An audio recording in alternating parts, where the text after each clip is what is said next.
नमस्कार, मैं हूं आंचल सिंह और आप देख रहे हैं एनएमएफ न्यूज। जब से हिंडनबर्ग की रिपोर्ट सामने आई है, लगातार गौतम अडानी को झटके पर झटके लगते जा रहे हैं। पहले उनकी कंपनी के शेयर गिरे और उसके बाद देश भर में विपक्ष अडानी के खिलाफ विरोध प्रदर्शन कर मोदी सरकार से सवाल पूछ रहा है। वहीं एक तरफ राहुल गांधी ने सदन में अडानी पर हमला बोलते हुए सरकार से कार्रवाई करने की भी मांग कर दी, तो दूसरी तरफ अडानी ग्रुप के ठिकानों पर अब रेड पड़ गई है, जिससे हड़कंप मच गया है। आपको बता दें कि हिमाचल में कांग्रेस की सरकार है। अब ऐसे में कांग्रेस सरकार अडानी पर सख्त एक्शन लेते हुए अडानी ग्रुप के ठिकानों पर छापेमारी कर रही है। National student union of India Adani के खिलाफ विरोध प्रदर्शन कर रहा है। अब ये सारे जो मामले हो रहे हैं, ये इस तौर पर देखे जा रहे हैं कि एक तगड़ा झटका अडानी को लग रहा है। वहीं दूसरी तरफ खबरें ये आ रही हैं कि जो निवेशक हैं वो अडानी ग्रुप पर भरोसा तो जता रहे हैं और उनके जो शेयर हैं उनके बढ़ने की उम्मीद जताई जा रही है, लेकिन जिस तरीके से रेट पड़ी है और इसके साथ ही जो देश भर में विरोध प्रदर्शन हो रहे हैं, जाहिर सी बात है कि ये अडानी की मुश्किलें बढ़ा रहे हैं।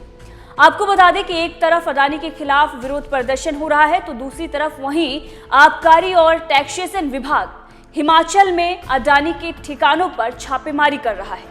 दरअसल मामला जीएसटी की चोरी से जुड़ा हुआ है। बताया जा रहा है कि जीएसटी चोरी को लेकर राज्य सरकार एवं कराधान विभाग के दक्षिण परिवर्तन जोन की टीम कार्रवाई करने पहुंची थी। इसके साथ ही एक मीडिया रिपोर्ट आई है। इस रिपोर्ट के मुताबिक विभाग की टीम ने मौके पर रिकॉर्ड को खंगाला है। आबकारी और टैक्सेशन विभाग के सूत्रों का यह दावा है कि रेड के दौरान टैक्स चोरी का बड़ा मामला सामने आया है। इस कंपनी ने पिछले साल हिमाचल प्रदेश में 135 करोड़ रुपए का कारोबार किया, लेकिन जीएसटी का सारा टैक्स इनपुट टैक्स क्रेडिट में समायोजित कर दिया। विभाग ने कंपनी को टैक्स रिफंड भी कर दिया, जबकि नियमों के अनुसार किराना व्यापार में जीएसटी का रिफंड नहीं किया जाता है। अब इसी को लेकर कई बड़े सवाल खड़े हो रहे हैं और इस मामले को लेकर इतना हड़कंप क्यों मच गया है, इस पर भी हम नजर डालते हैं। दरअसल इस मामले को लेकर हड़कंप इसलिए मच गया है क्योंकि जिस स्टोर की बात की जा रही है वो पूरे हिमाचल में व्यापार करती है। दरअसल अडानी कंपनी के इस स्टोर के माध्यम से पूरे प्रदेश में खाद्य यानी कि तेल, साबुन और खाद्य पदार्थों की आपूर्ति की जाती है। ये भी कहा जा रहा है कि परवाणु से कंपनी पूरे प्रदेश में बिरयानी का भी बिजनेस कर रही थी। कंपनी नागरिक खाद्य एवं आपूर्ति और पुलिस विभाग को करोड़ों रुपए की बिक्री भी कर रही थी। अब इसी को लेकर इस मामले को तूल दिया जा रहा है। वहीं अडानी समूह के सीमेंट उद्योग के अलावा प्रदेश में 7 कंपनियां कारोबार कर रही हैं और इसीलिए बताया जा रहा है कि हिमाचल में जो ये कार्रवाई की गई है अडानी ग्रुप के लिए एक तगड़े झटके के तौर पर देखी जा रही है।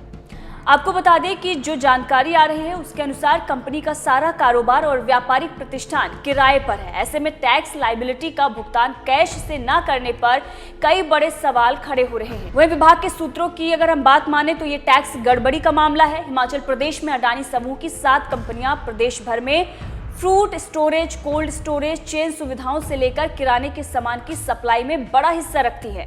वहीं कांग्रेस जो पहले ही अडानी के खिलाफ मोर्चा खोलकर बैठी हुई है, सदन में राहुल गांधी सवाल पूछ रहे हैं और सड़क पर जो कांग्रेस के नेता कार्यकर्ता हैं वो विरोध प्रदर्शन कर रहे हैं। तो देखना ये होगा कि प्रदेश की कांग्रेस सरकार अडानी समूह को लेकर क्या कुछ रुख अख्तियार करती है। इसके साथ ही आपको बता दें कि राहुल गांधी लगातार अडानी पर हमलावर हैं। सदन में भी उन्होंने सवाल खड़ा करते हुए मोदी सरकार से कार्रवाई करने की मांग की थी। इसके साथ ही एनएसयूआई भी जमकर बवाल कर रहा है।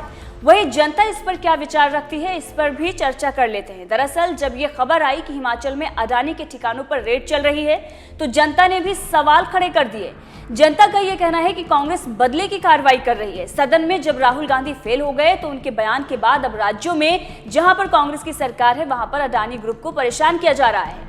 एक यूजर ने इस मामले को लेकर कमेंट करते हुए लिख दिया कि हिंडनबर्ग का तीर नहीं चला, अब दूसरा शुरू।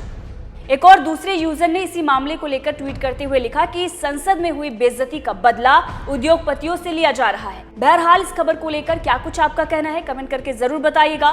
लेकिन जिस तरीके से इस वक्त माहौल बना हुआ है और जिस तरीके से कांग्रेस हमलावर है अडानी ग्रुप पर और अडानी पर कई बड़े सवाल खड़े किए जा रहे हैं, केंद्र से कार्रवाई करने की मांग की जा रही है। अब देखना यह होगा कि अडानी के लिए क्या कुछ आने वाले दिनों में मुश्किलें खड़ी होती हैं।